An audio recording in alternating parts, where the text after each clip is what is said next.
کپڑے ہی مت بناؤ. جب کپڑے بنتے ہیں تو اس بات کا تصور میں آپ کو لانا چاہتا ہوں، کس کے لیے بنتے ہیں؟ جانوروں کے لیے. حیرت ہوتی ہے، میں کبھی کبھار یہ بھی چیز محسوس کرتا ہوں، محفلوں میں، شادیوں میں، باراتوں میں، وہ کرسیاں زیادہ پردے میں رہتی ہیں عورتوں سے.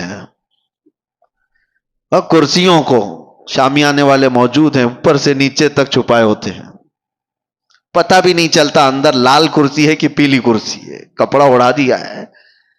بے جان کرسی کو اتنا پردے میں رکھا ہے، اور جان والی عورت کو پوری طرح سے زینت بنا کر لوگوں کے سامنے رکھا ہے.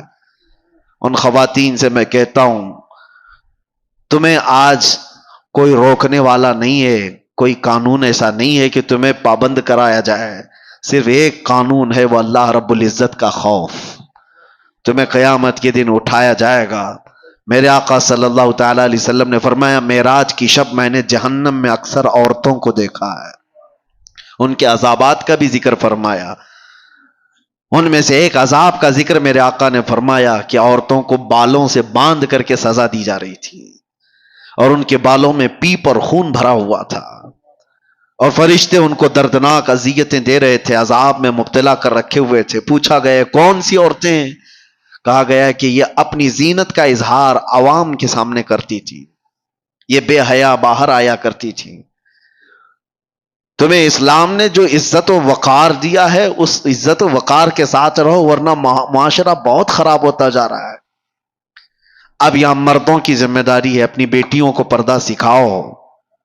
ننگی لا کر کے بازاروں میں گھمانے کو پوش نہیں کہا جاتا. بے حیا آدمی ہے وہ جو اپنی بیٹیوں اور اپنی عورتوں اور اپنی بہنوں کے پردے کے سلسلے میں آزاد خیالی کا اظہار کرتا ہے. نہیں، ہمارے ہاں تو یہ سب نہیں چلتا ہے، نہیں چلتا ہے. میرے آقا صلی اللہ علیہ وسلم نے فرمایا، دیوس جہنمی ہے، دیوس جہنمی ہے، دیوس جہنمی ہے. صحابہ نے پوچھا یا رسول اللہ وہ کون ہے دیوس؟ حضور پاک فرماتے وہ شخص دیوس ہے جس کی عورت بے پردہ باہر نکلتی ہے.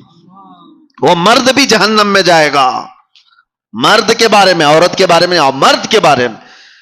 اور ایک بات میں آپ کو بتاؤں، مرد اپنی غیرت اور اپنی مردانگی کیسے اس کی پہچانی جاتی ہے؟ عرب والوں سے آج بھی پوچھو، عرب میں آج بھی جا کر کے پوچھو، آج بھی ان کے حالات اگرچہ بگڑے ہوئے ہوں، لیکن سگی بھابھی کو بھی کوئی دیور نہیں دیکھ سکتا وہاں. کئی ایسے میں گھر جانتا ہوں، کیونکہ ان کی غیرت ہے، اس کو مردانگی سمجھتے ہیں، اپنی عورت کی حفاظت کرنا. یہ بے غیرت بے حیا لوگ ہیں جو اپنی عورتوں کا اظہار کرنے